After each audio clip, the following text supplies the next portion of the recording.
all future cultural knowledge holders. Thank you. Enjoy. All right, thank you so much, Terry. So again, welcome everyone. For those of you who didn't catch my name, I'm Victoria Harris. I'm a menopause coaching specialist, and I'm so excited to be talking about a topic that's no surprise for today, and it's not something that's hidden. It's menopause, and nearly 1.1 billion women around the world are currently experiencing it. So it's definitely not a small topic and not something to minimize.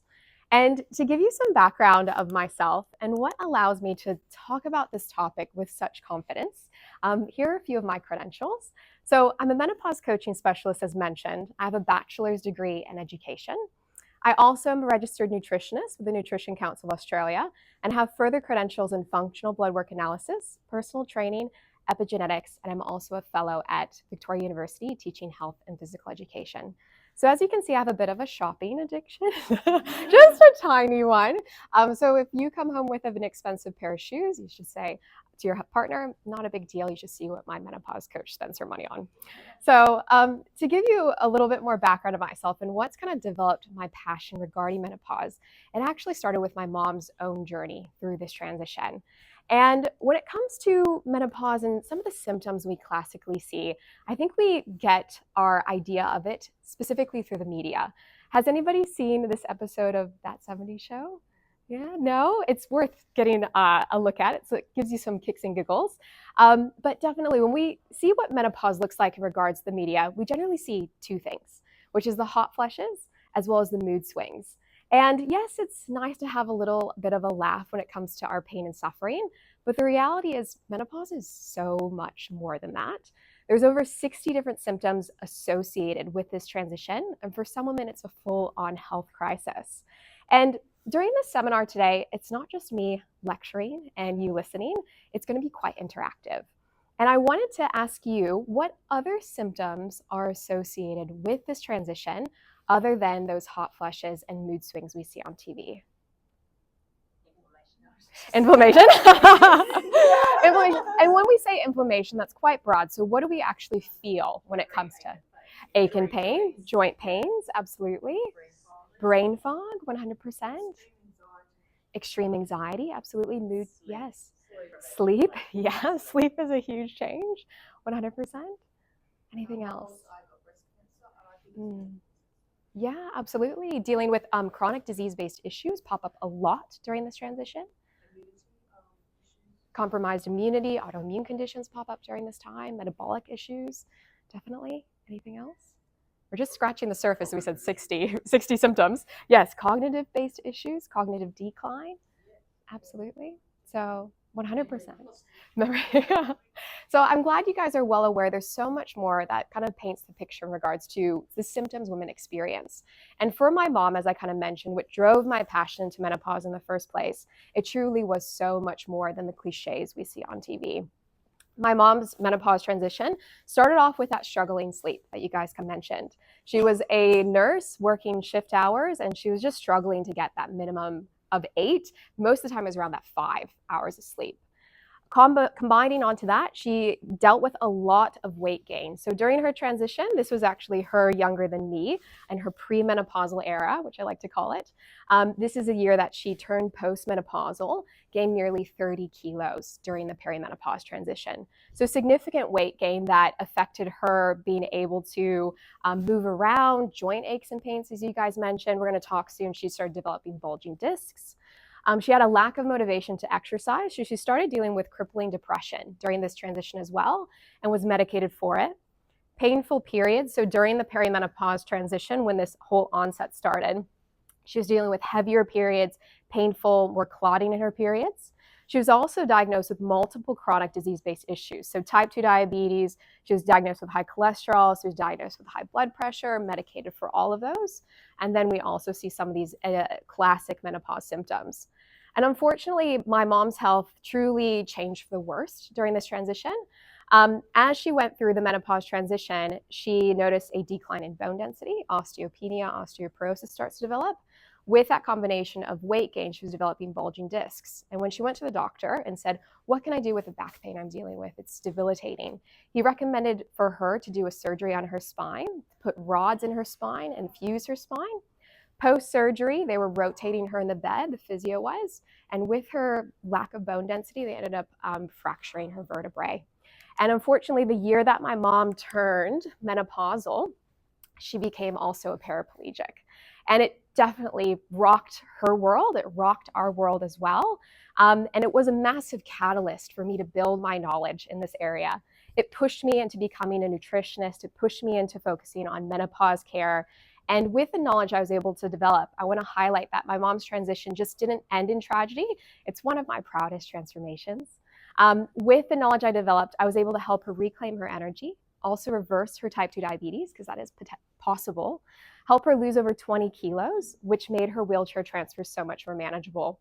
And you can see that before photo, that very evident inflammation on my mom's face. So that after photo, prior she couldn't fit into this electric wheelchair, and now she has the ability to do those transfers and sit in her wheelchair. Can I ask how old was she when she started doing it? Absolutely, she was 52. Yes, and we'll talk about the age range. Women generally go through it as well. 100%. So when it comes to the menopause transition, it really highlighted to me it's not just about cliche symptoms that we see on TV. Menopause can be a full-on health crisis for some women. And when it comes to that, that's why we need personalized care, because everybody's menopause transition is so different and unique. And the ways that we are going to be discussing menopause care today is primarily holistic ways through lifestyle, nutrition, as well as supplementation, but only if your blood work deems it necessary. But I do want to give note to how there's other ways we can address menopause too, and what I kind of think about these ways as well. So when it comes to menopause transition, as I mentioned, it's a full body experience, nearly 60 different symptoms associated with this transition. And one way that we can address menopause symptoms is through something called HRT, also known as MHT. And I get a lot of questions about this as a functional nutritionist. What are my thoughts regarding it? And I want to lay the foundation first, what this actually is. Is there anybody who doesn't know what HRT or MHT is? Okay, it's okay if you're not raising your hand either. The reality is I do get multiple women who come to the seminars who've never heard of this before. So I'm going to just lay some groundwork and then share what my opinion is regarding it. So HRT stands for hormonal replacement therapy. That's the classic term that we've been using for decades. It's been rebranded to MHT, which is menopausal hormonal therapy, but the Menopause Society has tried to reintroduce it. And what this is actually a medical-based treatment that's delivered to you by your doctor. It is giving you hormones that go into decline as we go through this transition. So estrogen, progesterone, also testosterone. And it's given through oral tablets, skin patches, gels, creams, and vaginal pessaries. And when women come into my clinic, they generally have two different opinions. The first opinion is they're very scared. They won't touch it with a 10-foot pole. And then I have the other opinion that they think that HRT and MHT is going to be the fountain of youth. That is it essential for our longevity. So what is my opinion? Well, let's go ahead and dive into it. So when it comes to MHT, I want to highlight it's a tool, and it can be a really powerful tool, but it is only one tool in our toolbox. And this is how I help women in regards to utilization of it. So I help them understand if MHT is the right tool for them based off their symptoms and medical history, because not everyone is currently recommended to use it. So if we have a background of breast cancer, if we have had a background in regards to ovarian cancer, if we've had issues with aneurysms and strokes, this is currently not recommended for you. In regards to utilizing MHT, I help women have better conversations with their doctors to make sure they're getting the right dosage, because it's just not a one-size-fits-all tablet or cream. It comes in different dosages, and I want to kind of really specifically mention the two different branches. So there is non-systemic hormonal-based therapy. This is localized therapy, and this is generally in relation to things like vaginal dryness or irritation down below. Non-systemic based therapy means that the estrogen is provided localized. So it doesn't circulate throughout the bloodstream, and the risk level of taking it is very low to minimal. And if you guys have heard the news currently in the United States saying the removal of the black box warning, a big push is because non-systemic therapy is very safe.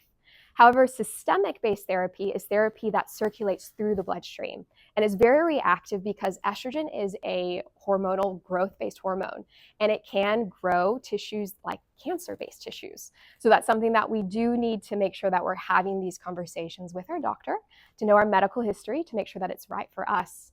I also help women understand if they're having proper clearance in regards to estrogen for their blood work, because genetically, we all metabolize estrogen differently. Estrogen is actually water soluble. It's metabolized by our liver. And if we aren't eliminating it properly, it actually reabsorbed by the intestine. So what can this cause in regards to issues? It can cause growing breast, more heavy or painful breasts. If we're in the perimenopause transition, it can create heavier periods. It can also create issues like histamine intolerances, which is attached to inflammation. And I have a client right now who's developed a histamine issue being estrogen dominant on HRT, and she's started developing debilitating migraines. So these are all things that we try to understand in regards to your blood work and help make sure we're getting the right dosage and we're getting proper estrogen clearance as well. What's estrogen clearance? Clearance means that we're able to actually bind the estrogen and eliminate it through like our stools. Yeah, getting it out of our body. Yes. Mine's estrogen positive, right? Yeah. So I try to eat a lot of foods. Can you get estrogen down by just eating food? 100%. So one aspect is like high fiber-based foods is what we can do to help bind to estrogen, as well as like the liver metabolizes it. So improving our liver function as well with like bitter greens, that's going to be, and yes, gut function as well. So we'll talk about things like gut dysbiosis and leaky gut too. We can all improve that to make sure that we're properly eliminating estrogen. Yes. Yeah, but great questions. So yes, HRT is a powerful tool, but it is only one tool. And I want to highlight when it comes to HRT right now, there's kind of a really big push that it is, in a sense, the fountain of youth. If we potentially may not use it, we're missing out. And I want to highlight that's just simply not the case. And I actually want to cite the Australasian Menopause Society, which is the organized body that gives information regarding the usage of HRT and MHT and what they have to say. So they mentioned that when it comes to the usage of MHT, it's really good for issues like vaginal dryness, as well as vasomotor-based symptoms, so hot flushes, night sweats, those type of symptoms. But they did highlight in regards to their statement of misinformation, these are areas that it potentially may not cover, as well as areas it definitely does not cover. So areas it potentially may not cover is brain fog and cognitive function, low libido, and fatigue and energy levels. And I'll explain why. So when it comes to brain fog and cognitive function, as we see a decline in estrogen, that can affect things in regards to our cognitivity. However, if the major issue is actually our gut health, our gut actually helps produce something called neurotransmitters. If that is being affected, that's not going to, for the long term, improve our brain fog and cognitive function. Now, low libido, in this statement, they were specifically addressing estrogen and progesterone therapy. Testosterone therapy is the one that can help with low libido, but the reality is I have clients who are currently taking testosterone therapy and they have not seen a significant improvement. Because the reality is if your low libido is cortisol or stress-based, this is going to continue to linger. Same with fatigue and energy levels. We may see a slow decline in regards to our energy as estrogen declines. But again, if this is a cortisol-based response, dysregulation, the HPA axis, it will continue on. And in their statement, they mentioned joint pain, weight gain, digestive issues and bloating, hair thinning and skin changes, as well as usage for the management of cardiovascular disease or issues regarding arthritis, joint pain, and frozen shoulder. This is not what MHT is utilized for. And the reality is clients go in asking their doctor for the utilization of it, thinking that these areas will be covered, or being told there's nothing that we can do to help with these symptoms. And in regards to the sentiment of how people are feeling regarding menopause care at the moment, the stats really speak for itself. 1 in 4 women don't feel comfortable talking about menopause, not just to their doctors, but even to their peers. 1 in 10 say their symptoms are so debilitating, they've considered actually leaving their job. And 85% of women say they've sought treatment and they've been completely ignored. And when it comes to menopause care, that's why I really take a different approach, because care needs to be personalized. And my approach utilizes functional nutrition. So functional nutrition, that's a new term for some people, is finding the root cause behind your symptoms. We do that through blood work analysis. I also triage genetics as well as holistic strategies, because everyone deserves real personalized solutions. Everyone's menopause journey is different. And what we're going to be looking at today in our menopause toolkit is a few key areas, because I want to make sure everything you're taking away, you can actually start utilizing today. So what we're going to be looking at is we're going to be setting a foundation in regards to menopause terminology, so you can speak with confidence to your friends, but also your healthcare providers. We're going to be doing an activity to find your root cause, as well as I'm going to be providing you solutions you can start utilizing today. So let's go ahead and dive into it. When it comes to menopause, before I had any education regarding it, I thought it was just one moment in time. And what an amazing day it was going to be, right? It was the day that my period was going to end, and I'd break the chains of it, and it was going to be fantastic. I think that reality was painted in my head because no one simply spoke about menopause. But the reality is menopause is so much more than just one day in time. It actually happens in eras and stages. And if we understand those stages, the symptoms start to make a lot more sense. So I'm going to actually paint a picture for you today in regards to the eras and stages of menopause, and I'm going to quiz you at the end. So just a little bit of retention, just to make sure that your brains are awake this morning. So we're going to go ahead and set the stage, which is looking at from the lens of menopause, premenopause. So this is where girls move from childhood to puberty. They have the onset of menstruation, which is around like 21 to 32 days, a healthy cycle. From there, we have perimenopause. And if you've never heard this term before, you're not alone. Has anybody not heard the term perimenopause? Good. You guys are well educated, which is great. So perimenopause, 80% of women have never heard this term before until their doctor has actually told them that they're in it. And perimenopause is the onset transition to menopause, and it typically spans several years. And why this happens is because as women, we're born with a finite number of eggs. We have about 300,000 to 400,000 eggs upon the time that we're born. And with each menstrual cycle, we lose multiple amounts of it. And by the time that we hit perimenopause, these egg reserves are critically low. And that's why we see that drop in different sex hormones, which leads to a cascade of some of these symptoms. Now, from perimenopause comes menopause.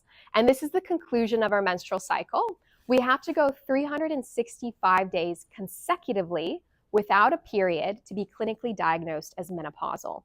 So that means if you've gone 8 months without a period, your period pops up, you have to wait a whole nother calendar year to be clinically diagnosed as such, all right? And then last, we have postmenopause. So this is directly the day after 365 consecutive days without a period. That day after, you are clinically classified as postmenopausal, and that is the term that would be utilized for the rest of your life. So looking at the stages of menopause, I'm going to go ahead and quiz your knowledge now. When it comes to menopause and the transition, I think it's really important, as I mentioned, to know these terms because you want to be able to speak with confidence when talking to your doctor, right? And looking at menopause itself, how many days do you have to go consecutively without a period to be diagnosed as such? 365 days, absolutely. And that 45 to 51 wasn't to trick you up. It was actually to signify the general age range women go through it. So generally women go through that transition between the ages of 45 to 51. Now, the era that comes before menopause, what is that called? Peri, absolutely. That era is nearly 80% of women are still learning this term. Perimenopause can start 5 to 10 years before. And that's why I believe so many women go throughout this transition not really knowing what's going on. And also, I've had a lot of clients who go to their doctor and they say, I'm having these symptoms of brain fog, I'm having trouble going to sleep, and they start giving them medication and tablets to help with sleep. But the reality is it's stemming from menopause. That's actually that transition that's happening, which can start as early as 35 years old. And that's why we address that for women coming to the seminar that young. And I think some women say, oh, that seems really, really young. But the reality is that is the turning point for when we become more high risk for pregnancy as well, because those ovarian reserves are at its lowest. And then we have postmenopause, which is the era that lasts for the rest of our life. Now, a question that I have for you is when we get to the finish line of menopause, do the symptoms disappear? Do they all just go away? I want you to take a moment and I want you to talk to the person next to you, also to meet the person next to you as well, and give me, tell the person next to you, how long do you think menopause symptoms could actually last? And then we're gonna get a little consensus. So feel free, go ahead and meet the neighbor beside you.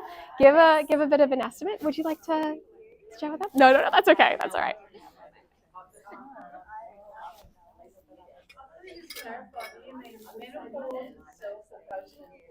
Postmenopause, yes.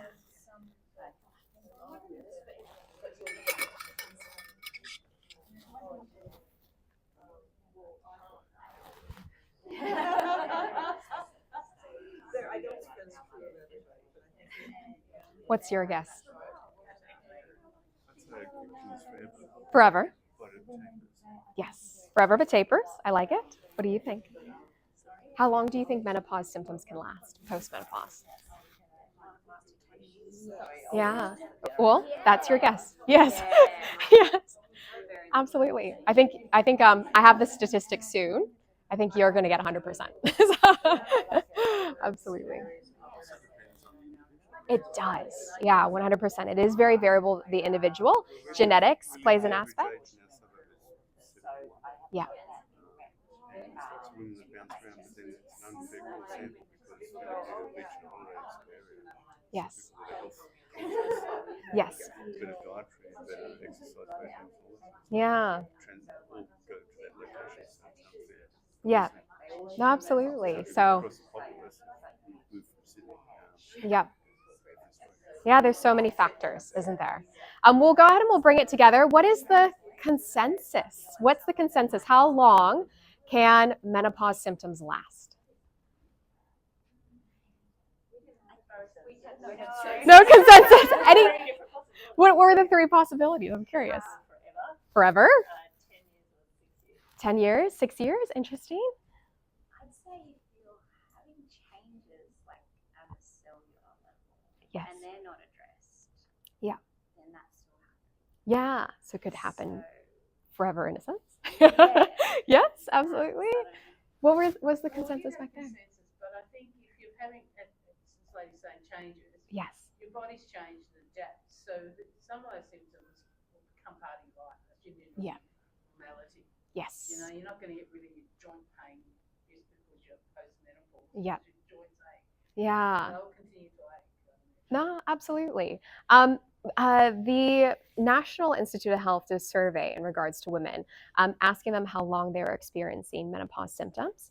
And this is what they found out. So symptoms can last up to 20 plus years for someone. And this is generally where we get the hand over the face. Yes, yes, yes. And specifically, I think they were addressing, like reading that study, more classic symptoms like the hot flushes and the night sweats and all that kind of stuff. But when it comes to these specific symptoms, generally, this is, where I usually get a lot of sighs, but I think it's really important to open up the floor to address that if we are experiencing symptoms now, it's not something to ignore.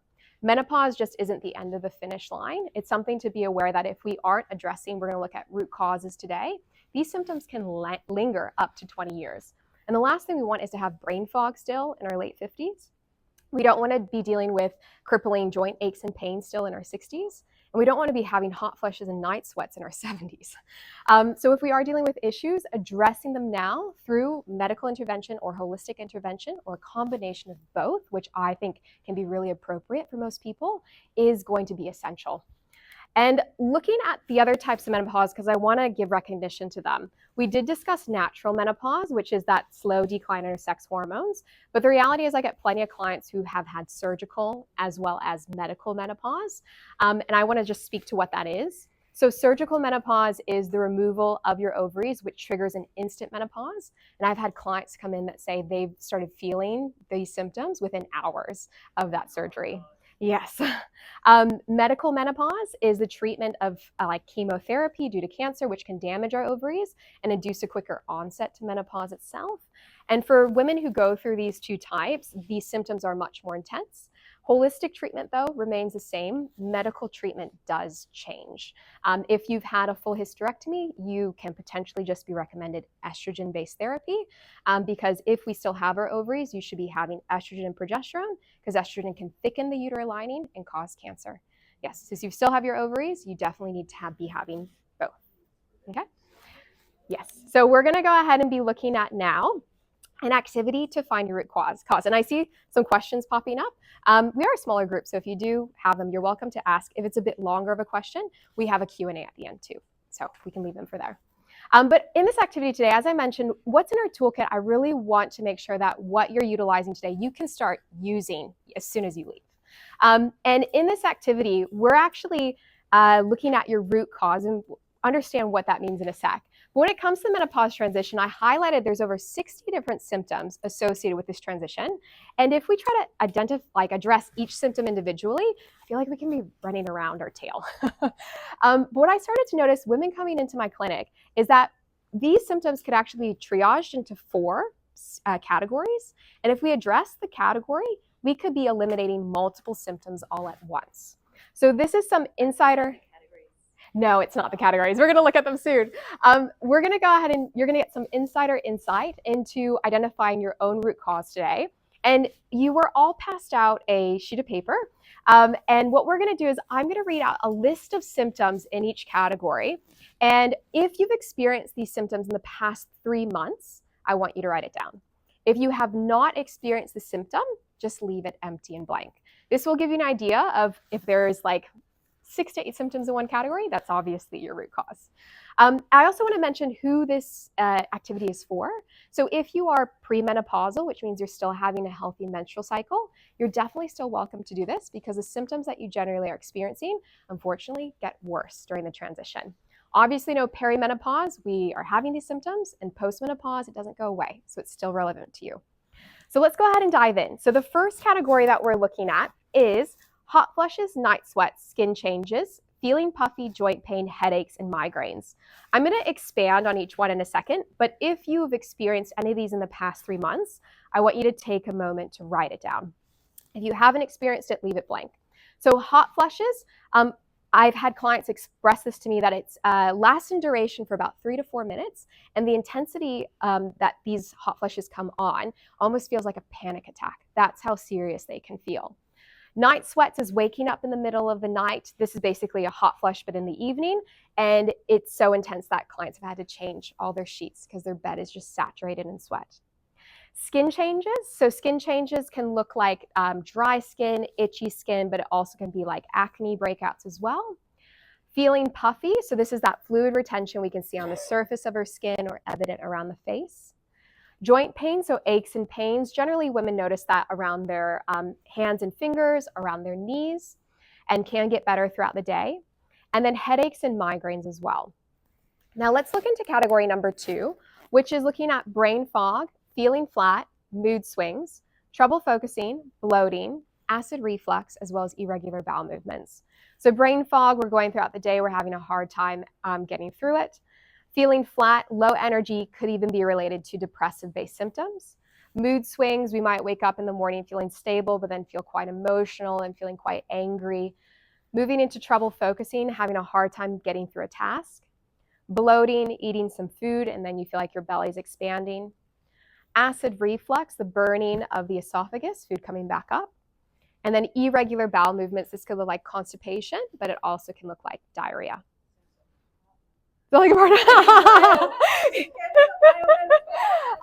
People actually ask me this. So there's actually a terminology for males' decline in sex hormones. It's much, much more gradual, very, very stable. But the term is actually called andropause. So there is a type of form of male menopause, but yes, much more slow. Not as impactful as we go through, that's for sure. Looking at number 3, we have chronic fatigue, tired but wired, broken sleep or insomnia, muscle soreness, as well as morning hot flushes. So chronic fatigue, we may have a good 8 hours of sleep, but after we wake up, we just feel exhausted throughout the rest of the day. Tired but wired, so we're feeling tired throughout the day, but as soon as our head hits the pillow, our brain is racing at 100 kilometers an hour. It won't shut off. Yeah. Broken sleep or insomnia. So broken sleep, you're waking up multiple times throughout the night. Insomnia is having a hard time falling asleep. Muscle soreness, this can be related to exercise, but not always the case. So if we do consistently work out, generally maybe muscle soreness lasts for 3 to 5 days. But let's say you're generally doing workouts and now it's taking you a week, maybe even 2 weeks to get over that. Or if we don't exercise, we're just generally feeling sore in our muscles, having a hard time recovering. And then we have morning hot flushes. So this is very like a time window constraint. So these are having hot flushes between the first 30 to 90 minutes upon waking. And this is actually called the cortisol awakening response, and we'll talk about that soon. And then we have the last one, which is bladder changes, low libido, pelvic pain, prolapse, as well as vaginal dryness. So bladder changes, this is related to issues of incontinence, we're leaking, whether we're sneezing, coughing, jumping at the gym. Low libido, so having a drop in intimacy or desire of intimacy with a partner. Pelvic pain, so this can be simply due to intercourse, but it also could be like wearing a tight pair of jeans that actually feels uncomfortable down there. Prolapse, having issues with the descending of our vaginal organs or even like the anal organs as well. And then we have vaginal dryness. So this can interfere with intercourse or it can cause like itchiness, irritation there too. So now that we have written down what symptoms we experience in each category, we're going to reveal the root symptom behind it. So starting off with category number 1, that's related to inflammation. I had someone come in today saying that once they addressed the inflammation, a lot of their symptoms started to disappear. No wonder. So a lot of these symptoms here, the hot flushes, the night sweats, the skin change, driven from low-grade inflammation. Next, we have gut health. So I think some women find this quite surprising because they're like brain fog, feeling flat, mood swings. Those are all very emotional. But yes, our gut and our brain have an intricate attachment. It's called the gut-brain axis. Looking at category number 3, we have sleep and cortisol-based issues. So cortisol can be good in small doses, but if we're in overdrive for long periods of time, it can have a really negative effect, especially on our sleep. And then the last category is pelvic floor health issues. Now you'll notice at the bottom, I put a little asterisk in regards to struggling with weight gain. So generally, if women are struggling with significant weight gain during this transition, it's related to issues 1 to 3. So inflammation, gut health, and sleep and cortisol. And that's why women during this transition find it so difficult to shift weight on the scale. I have women coming in to my clinic saying, I've tried everything. I'm on a 1,200 calorie diet. I'm working out 6 times a week at the gym, really intense workouts. I even have clients come on to me who've been on Ozempic. They've lost about 1 to 3 kilos, which isn't that significant. And they're just not seeing any shift in the scale. But once we start mobilizing and moving the scale and the dial for inflammation, gut health, and sleep and cortisol, then we're giving our body the ability to let go of weight. So that's how we address that issue. Now, when it comes to these symptoms, we're going to be talking soon about ways we can start reducing these issues and eliminating these issues. But I do want to highlight that wasn't all 60 symptoms inclusive. There's also standalone symptoms like frozen shoulder, vertigo, itchy ears. And I cover this in my Through Menopause community, which you guys get free access to today.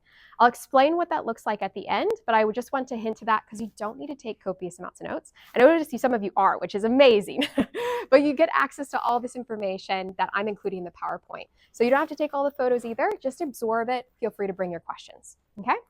So let's go ahead and dive into the next part, which is actually looking at ways to start treating these symptoms. I'd like to go into all 4 today, but we'd be here for a few hours.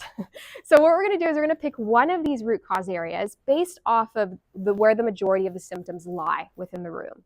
So what we're going to do is I'm going to get you to raise your hand with each category if this was your root cause driver. So we'll get what the majority is, but if all 4 were big, just keep your hand up the whole time. It's okay. All right, so let's go ahead and raise our hand. Who had inflammation potentially as their major root cause? We have 1, 2, 3, 4, 5, 6, 7. Good, we'll put the hands down. Looking at issues in regards to gut health. Who had gut health as a big one? 1, 2, 3, 4, 5, 6. Close competing. Who had sleep and cortisol-based issues? 1, 2, 3, 4. Perfect. And then who had pelvic floor?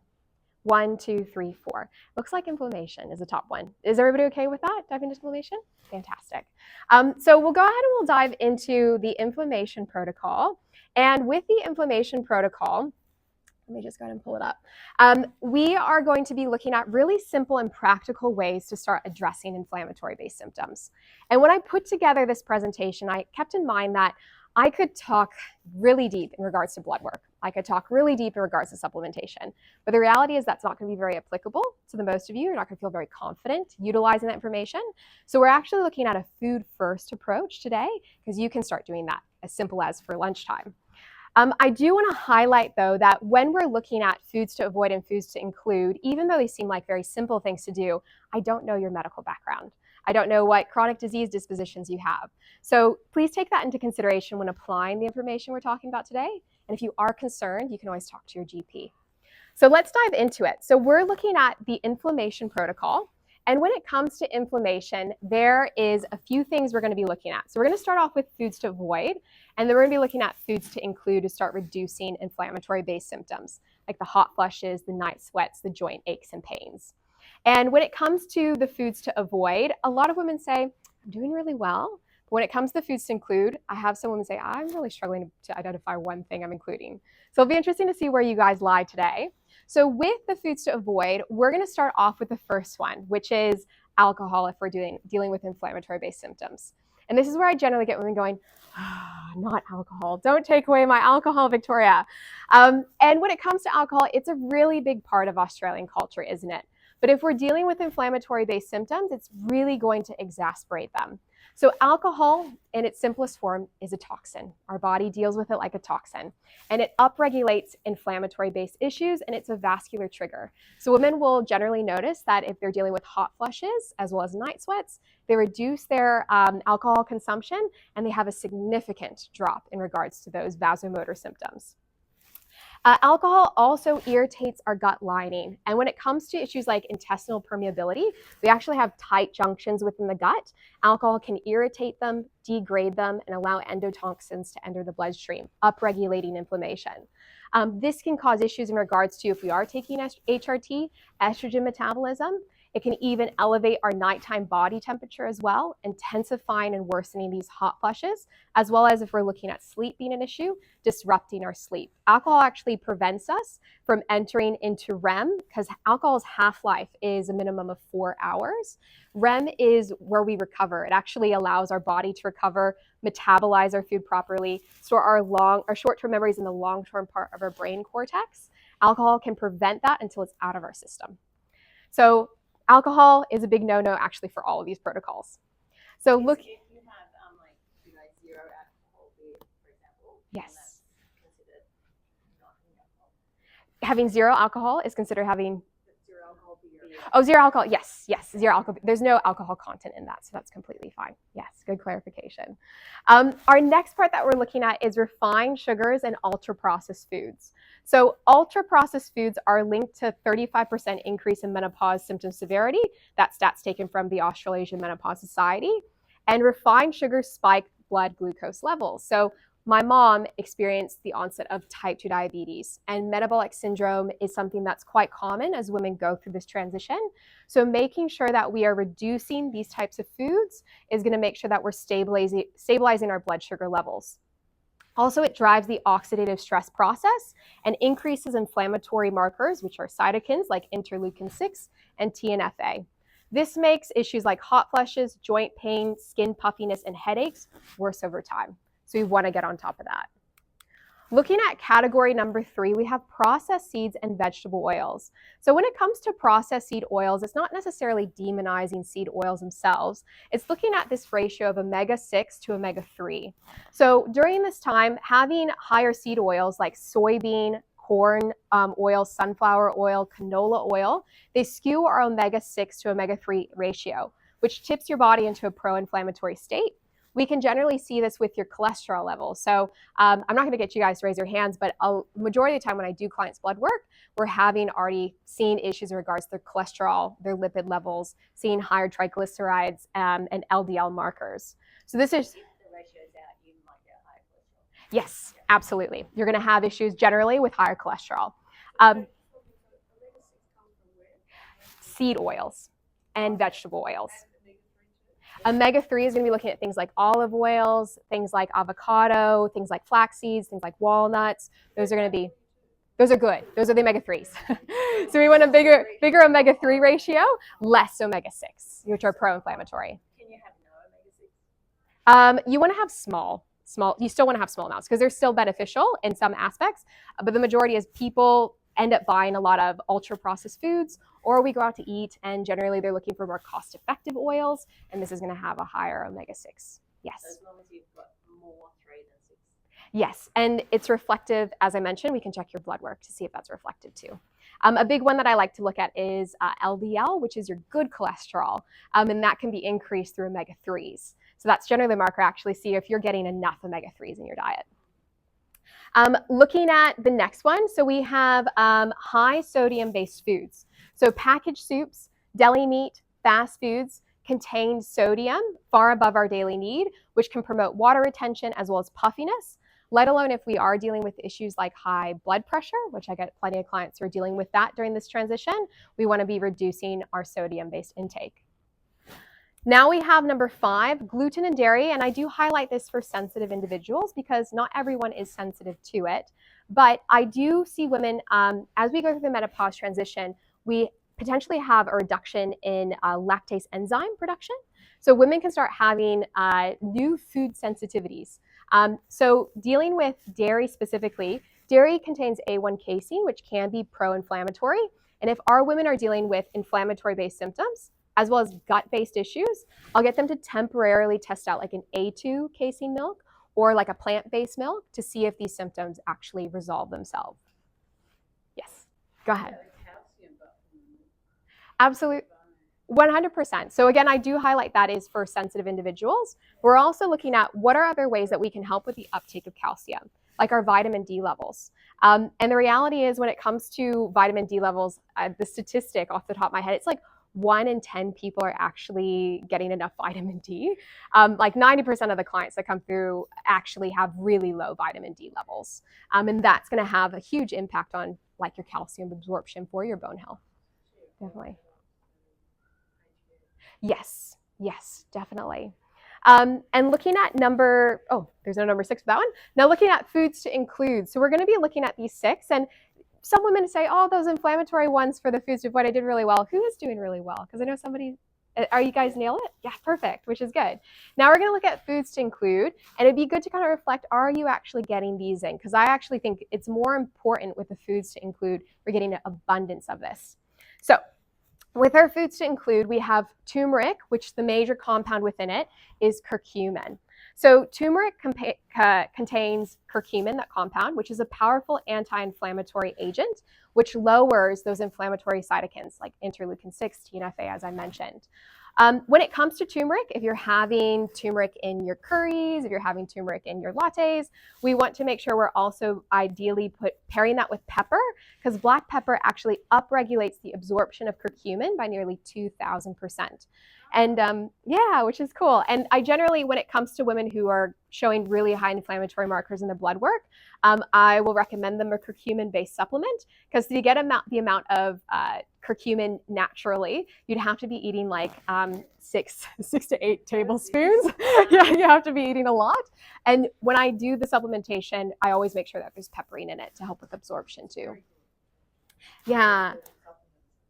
Definitely. So they're really good, especially with clients who are having issues, even with like arthritis-based pain. It can be something that's beneficial. It does. Yes. Yes, 100%. So that's something that we screen for, is issues in regards to blood thinning agents, as well as it is an iron chelator. So if you are having low iron levels, it can make issues like anemia worse. So you have to take that. It does. So if you have, like my partner, he has hemochromatosis as well. Curcumin is perfect. It can be really good. Yeah, it can help reduce some of those levels naturally. Yes, yes, yeah.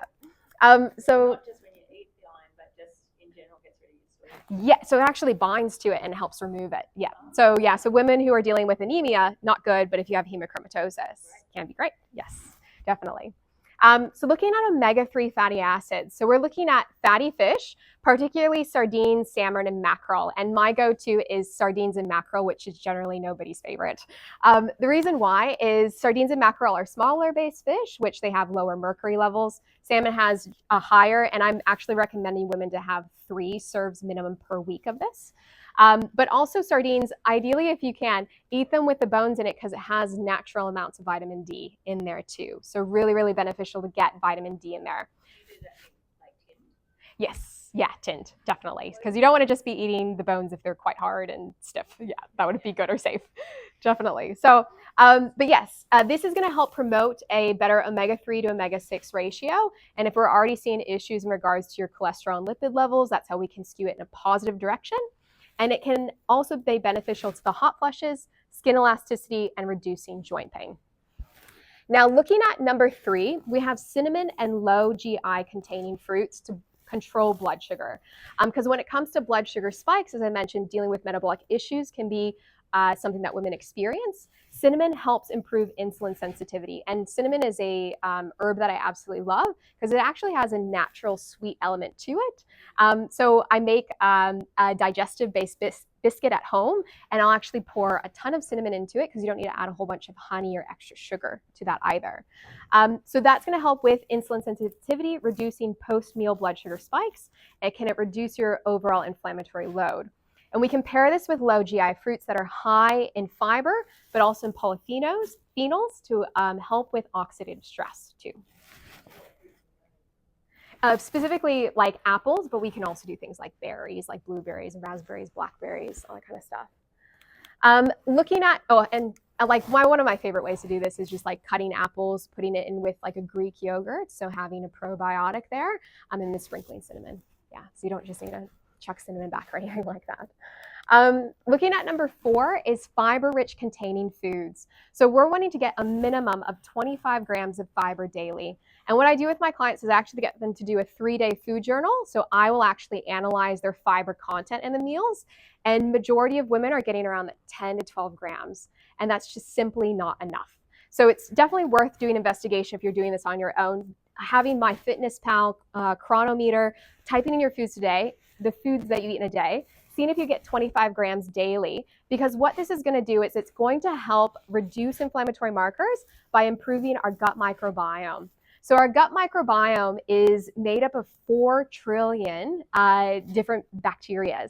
And when it comes to the gut microbiome, we want a lot of good diversity to help with breaking down our food, help with cognitivity, but also reducing inflammation.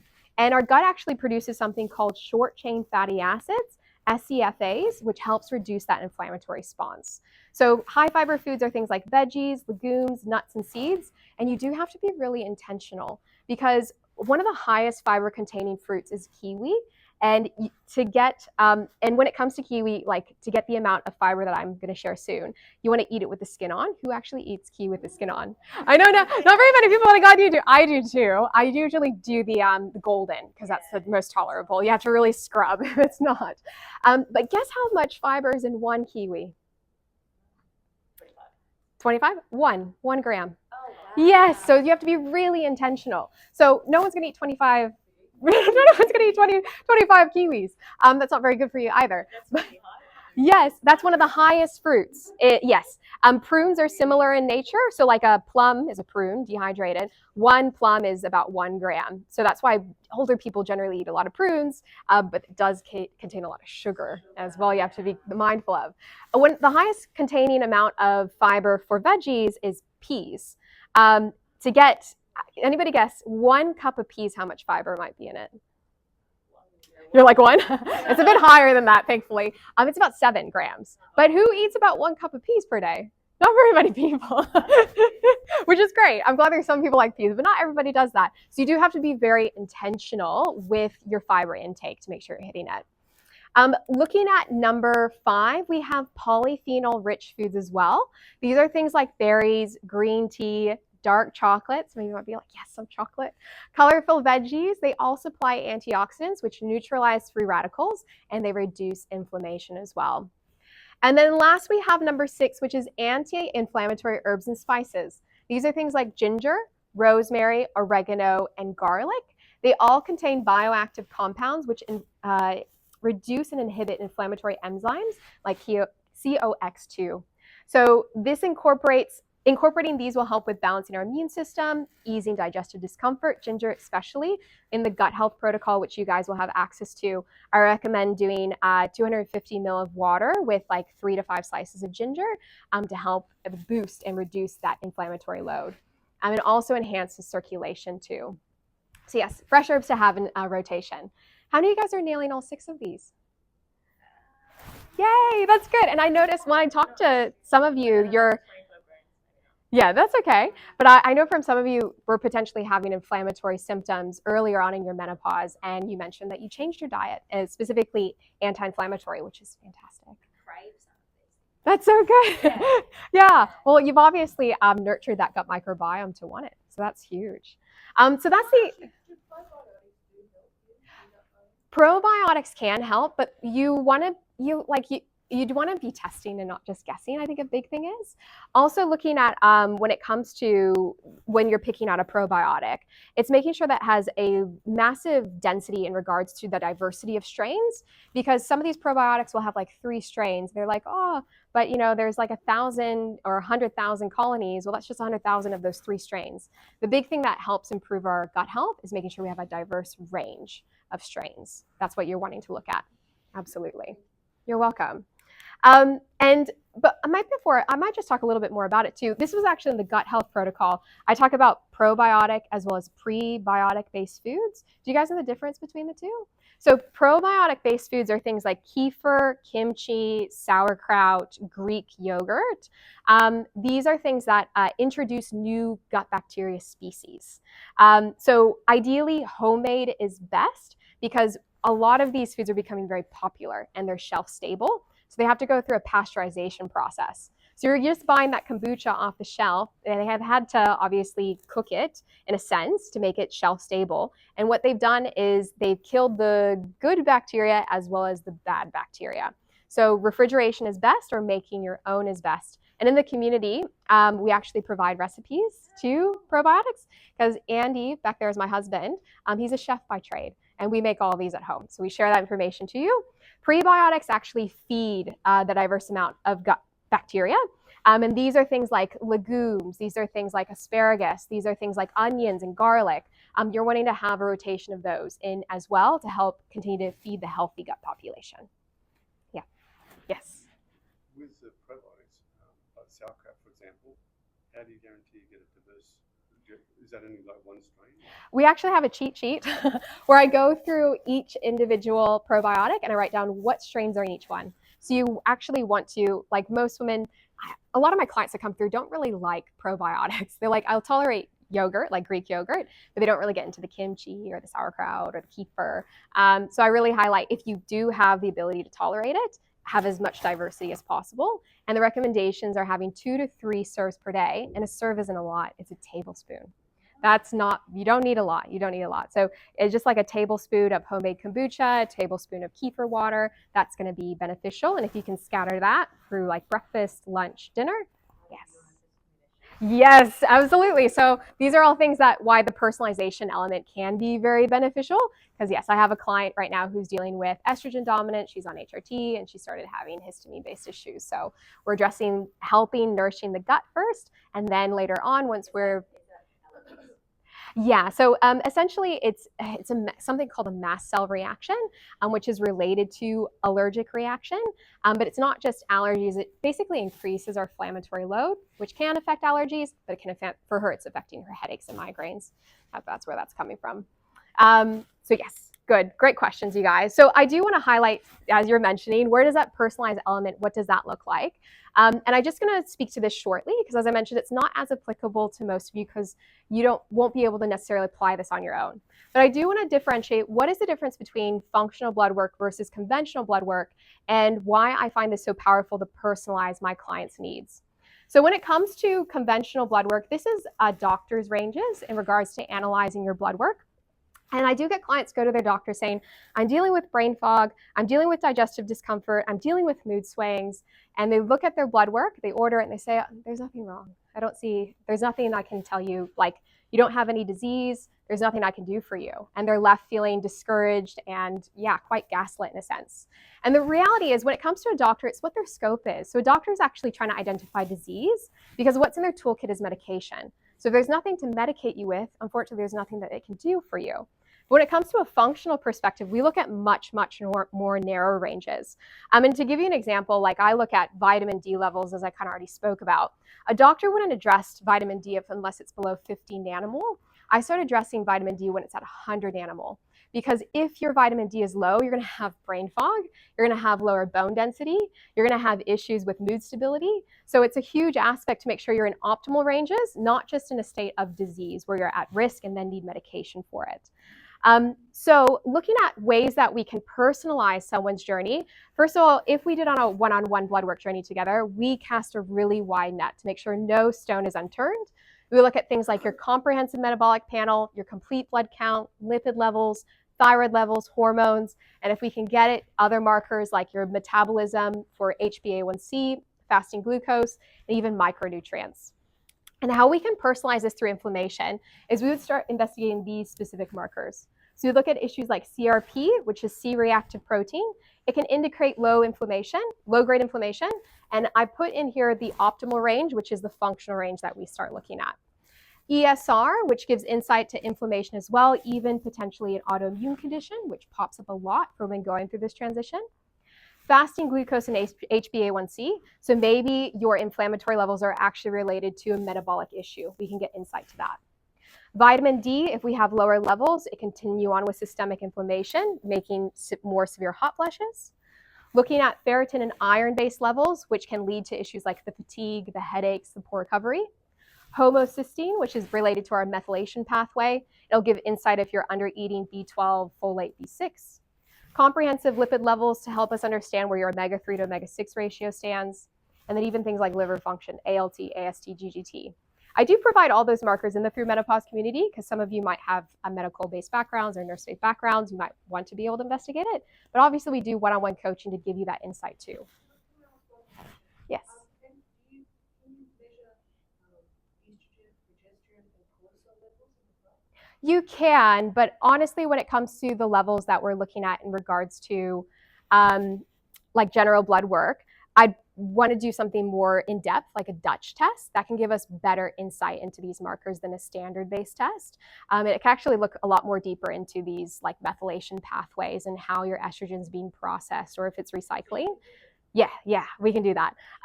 Yeah, because when it in regards to estrogen and progesterone, they fluctuate so rapidly, especially when going through peri.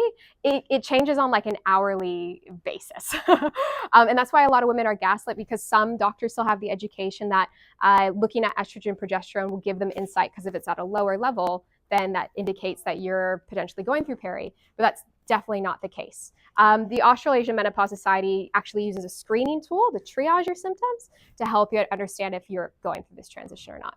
Yes. Yeah, you're welcome. If everyone's got low estrogen, Yes. what would be the problem with it recycling? The biggest aspect with recycling and the dominance of recycling is when women go on to HRT and MHT. That's when we get those issues. Yeah, because we're reintroducing the estrogen again. So that's when that becomes an issue. Yes. If you weren't on HRT, would it? No, generally not. Yeah, because that's when it's at its lowest and it wouldn't be recycling because you're not getting enough or a substantial amount. Yeah. And I heard that your adrenals can make estrogen. Is that true? It can. When we go through in general, after when you're in postmenopause, it's not that you're completely depleted of hormones. You actually still have very low level production of things like estrogen. Even things like our fat-based cells specifically help us produce low-grade estrogen postmenopause. So it's not saying that when you hit the finish line that you completely have none of these sex hormones. You still produce a lower quantity. That shift in our body, that transition itself can take a few years to start using our lipids and like our adrenals to change. Yes. Do you want high estrogen or do you want low estrogen? Yes. That's Yeah. all these things are saying it's going to help give you estrogen. Yeah. Right? But do you want estrogen? When it comes to having low estrogen or high estrogen, honestly, it comes down to the body's mechanism itself. Before we even had HRT and MHT, we had the capability of going through this transition without these external supports, right? So going into post, there's no issue necessarily needing to introduce extra estrogen or progesterone. No need to do that. But we can find natural-based estrogen through soy-based products too. But do we necessarily need that? Is that going to help reduce these core drivers? No, because the core drivers is looking at as our body naturally goes through the aging process, we see an increase in inflammation, we see an increase in gut health issues, and those are the things that are actually wanting to improve. Yes, not the estrogen itself. Yeah. Good. So looking at finally, how do I tie this all together? I'm just going to briefly share that for a personalized journey for a client. I'm actually going to share a story real quick of a client that went through my program. Her name's Charlene. And as you can see, no surprise, Charlene's a nurse. She was working in the intensive care unit down in Melbourne, and she was dealing with a lot of inflammatory based symptoms, hot flushes and night sweats. And specifically, Charlene came to me because she was on HRT and they had a patch shortage in Melbourne. And when they went through the patch shortage, she went to her doctor saying, I'm having crippling hot flushes, crippling night sweats. I literally feel like I can't get through my shift. What can you do to help me? And he says, there's nothing I can do. Like, what's in my toolkit is HRT. I can't give you any, so there's nothing I can do for it. You're just gonna have to deal with it until we get the medication back. Thankfully, one of my friends worked in the same unit as Charlene and shared my information with her. And when it came to Charlene's story, we did personalized blood work. We did a 10-week journey with her. And I just wanted to read from Charlene's story. This is what she had to say, and you'll hear it soon. I actually have a little video as well. So she said, before I started with Victoria, I had this tire around my midsection that just wouldn't budge. I was drenched from debilitating hot flushes even in the middle of Melbourne's winter. And with a grand on their way, my joint pain was so bad I could barely get up and off the floor. And here's what happened within 10 weeks. Charlene said, I feel like I finally got my spark back. I didn't think this was possible. Not seeing the weight budge in years, I thought this was my destiny, but Victoria has not only helped me regain my confidence, I'm back in medium scrubs, that victory there, and I can now get up and off the floor without pain, which means I can build invaluable memories with my granddaughter. And when it comes to Charlene's story, it's not the only one in isolation. I'm gonna go ahead and I'm just gonna share with you a little video and you'll see Charlene's story here.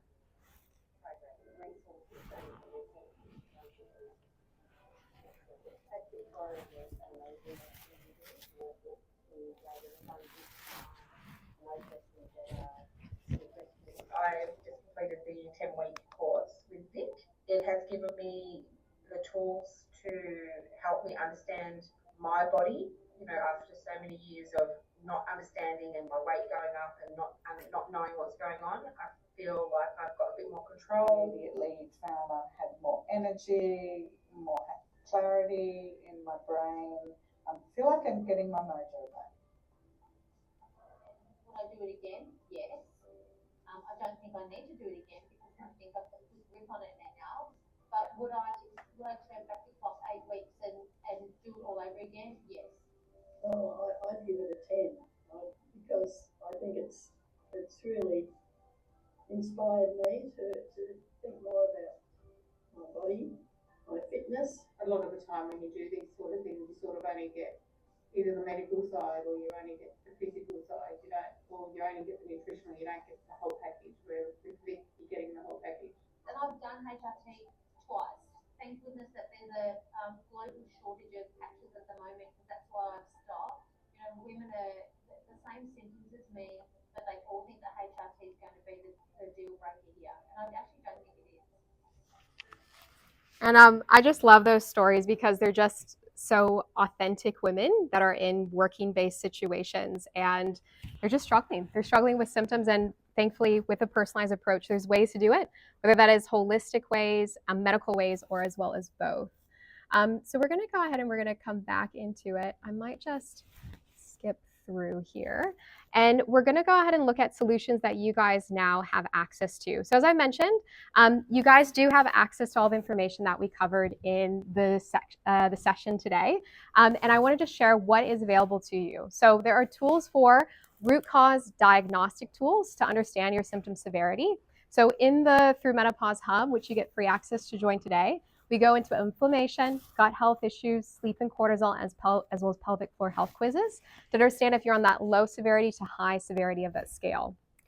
We move into things like live Q&A sessions because the information that I've given you today, that's awesome, but if you don't have the confidence to apply it, what's the point? So we do live Q&A sessions once a fortnight where women come, they bring their questions, and they get clarity on how to move forward. We also do simple education that explains what's happening into your body. So you'll get access to the menopause manual. We did cover inflammation today, but I go deeper into the gut health one. I go into pelvic floor. I go into sleep and cortisol too, like the foods to avoid, foods to include that you saw. I also share those blood markers. So if you are wanting to do blood testing, understand what that kind of looks like, that journey's mapped out.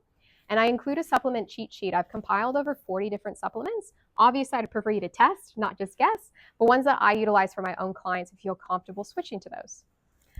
And then last but not least, I also you also have access to a community. So there's women on this platform that ask questions about thyroid issues, how shingles have popped up during menopause, issues in regards to how much protein they should be eating. And those questions are asked and answered, and you get support with a group of women that are doing it with you. You're not alone. So to go ahead and finish off with, I want to say thank you guys so much for your time, and your questions were amazing during the session, but I do want to open up the floor for more questions so that no stone is unturned if you have something lingering there underneath the surface to ask. So does anybody have? Yes. I have one. There's been a school of thought that if you, in the first 10 years after menopause, that if you go on HRT, that it helps in terms of, your bone density, dementia, cardiovascular, whatever else. Yes.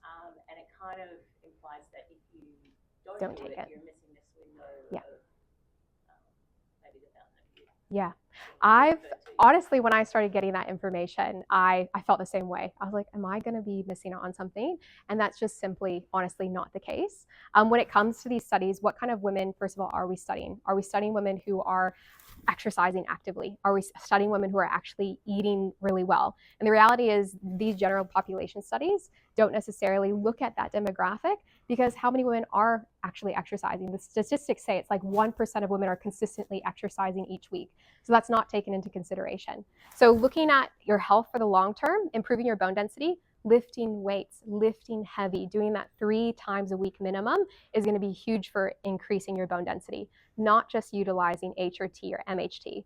If you aren't doing any of that, then definitely you probably should be taking HRT and MHT, because that's going to be one way to support your bone density, because nothing else is doing it. Same thing with like cognitive-based issues.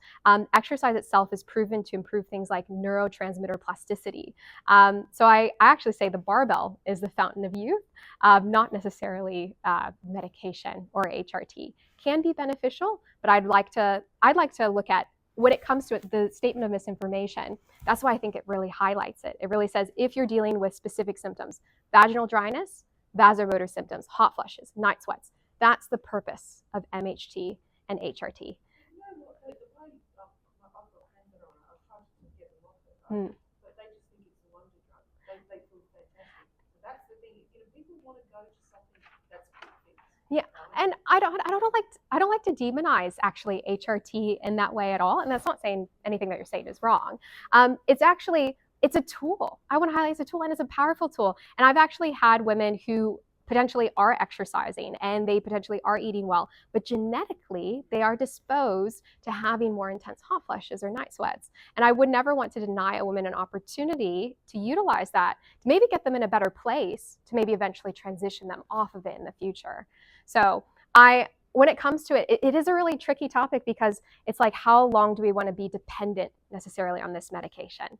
And that's a question that it's a personal question for you to ask yourself if you are utilizing it. Because I do have clients, the last seminar we just did, a woman has been utilizing it for over 20 years. And she says, as soon as I come off, I get hot flushes again. Well, are you dealing with that root cause of inflammation? Yeah, that's actually the root cause behind it. Yeah, definitely. And Charlene's story really highlights that, is she didn't actually need the MHT or HRT. She actually, when she addressed that inflammation, that was correspondingly beneficial. Yeah. And I don't want to, for anyone taking it, it's not necessarily a shortcut. It's really beneficial. It can be really beneficial to get them in a safer place. And a question they can ask themselves is if they want to continue that for the future. That's personal. That's a personal question. The thing is, I think it's quite new culturally, because for the past 10 years, HRT was 100% demonized. Like, it was black box warning, never take it.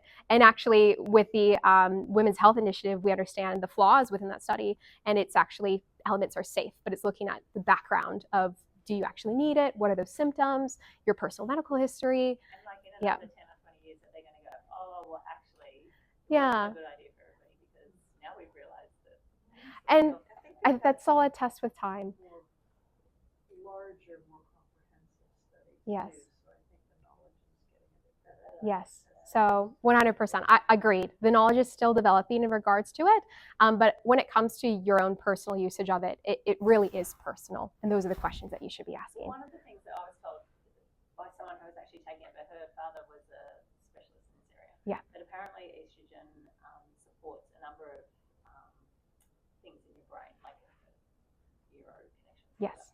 And then as your estrogen goes down, those bits will die off. Mm. And then, so she was like, you've got to take it before that happens. Yeah. Otherwise, but the thing is, what other ways can we support ourselves cognitively? Because we do go through a restructuring of the brain, but does that mean women who aren't taking HRT are dumb or have dementia or yes, or have all these cognitive issues? And that's not necessarily the case. As I mentioned before, if we are doing lifestyle changes that naturally help us re-strengthen synapses and connection, things like exercising, things like coordination, things that activate our sympathetic nervous system, like Tai Chi or Qigong, like these are all ways that we can re-strengthen neural connection too. And food plays a huge role in regards to making sure that we are growing new synapses pathways. Omega-3s, lipids, those are all really important for that structure, of the dendrites. So exactly the same thing if you have dementia. Yeah. Or is that food, the exercise, cognitive exercise in your brain, all that. Yeah. Is in to support you through your journey of dementia. Yes. So, Yeah, definitely. That's all stuff. I love it. And question. Do you have any promotional material I could use for referrals? Yes, we do. Yes, so we'll give that to you after. Great. I asked a question. You said you can't tell if you're in menopause unless you have a period of 365 days. Mm-hmm. But my doctor did a blood test and told me I was in the middle of it by the number. What number? I'd like to know. And is it because, like, this is personal, but like, are you on birth control and you're not having a cycle present? Is that why you're not sure? Or I was that the wrong way? One of those marinas. yes. Yes. Yeah. And my doctor or my coach left me on it 5 years ago. Yeah. She said I'll have to go through menopause. Yeah. At 52, I was still not menopause. Yes. Yeah. And So now she did the blood test and I don't know what it's literally, I can't remember because she said it's 63. Yes. So I'm in the middle. Yeah, so women who are in that age range, who are potentially on birth control, which is potentially masking hormones, and you may have already entered into menopause, you can look at something called follicular stimulating hormone, so FSH. It will go into a bit of overdrive as you are in post-menopause, and that's a number that you can see, but during perimenopause, that number is still in the lower ranges and slowly building. Follicular stimulating hormone is a hormone that's actually released from the brain that tells our ovaries, release an egg, release an egg, release an egg. And it goes into overdrive and it slowly increases up and up, which when we are postmenopausal, it's at its highest levels. So if you've hit postmenopause, then that can be an indicator if your period isn't evident. Yeah. Yeah. Yeah. But I'd also love to just probably dive in a little bit deeper with you because sometimes doctors just say, estrogen looks high or low, or and they're not. Unfortunately, menopause education is only 4 weeks of a GP's education. So yes. Yeah. Yeah. I wonder if it's FSH. Yeah, it might be FSH. She's talking about that. This hormone replacement therapy is progesterone and estrogen. Yes. Or isn't the pill that as well? Yes, but they are progesterones, which is a synthetic, and it's not bioidentical. Yeah, and I could go on a whole tangent in regards to birth control and how that's actually not really healthy for our bodies either. But I never yes. tolerated it, so I never used it. Yeah. It would be ironic if now I can't get pregnant that I actually got hormones. Yeah. Having never got it. No, absolutely. So 100%. And there's actually methods that you can do that aren't hormonal based to help with tracking your cycle and understanding when you're fertile and that kind of stuff, which I would recommend versus you don't want to, if you are going through perimenopause and your doctor recommends to treat your symptoms with hormone therapy, no, because that's the synthetic versions. You want bioidentical hormone. And is that what I have to use? Yes. Yes. Yeah, absolutely. Not many people talk about that here, but I don't know if that's because of my lifestyle or is it because of menopause, but I didn't have anxiety before menopause. Yeah. So I was just wondering, the doctors keep telling me I have to use antidepressants because I can't use HRT because of this. Yeah.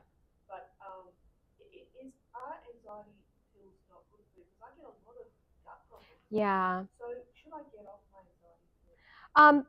This is obviously a personal question and something that you'd want to dive in. Yeah. But when it comes to dealing with issues of anxiety, I love to look at a food first approach, and gut health is a major driver. Because as we're going through, well, in general, as we are aging, we can deal with issues like leaky gut, dysbiosis, and overgrowth of unbeneficial bacteria.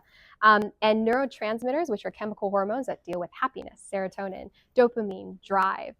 These actually start within our gut. We need cofactors, different vitamins and minerals to build these neurotransmitters. And if we aren't getting them from food, or if our gut is in a bad place and not absorbing them properly, it's going to exacerbate issues like anxiety. So a food-first approach can be really beneficial for reducing those issues. And I've actually recently had a lot of clients come through dealing with anxiety and mood swing-based issues, and that has been something that has significantly reduced with a food-first approach. Yes. Yeah, you're welcome. The questions are so rich, you guys. Thank you so much. If there's any more questions, feel free to stay around after. But I do want to just leave this up here that if you are interested in just jumping into one-on-one blood work, you feel like you're needing a more personalized journey, you're not wanting to just investigate on your own, this is here for you. So feel free to book in. It's a free 20-minute consult to see what a journey might look like and if that's appropriate. Yeah.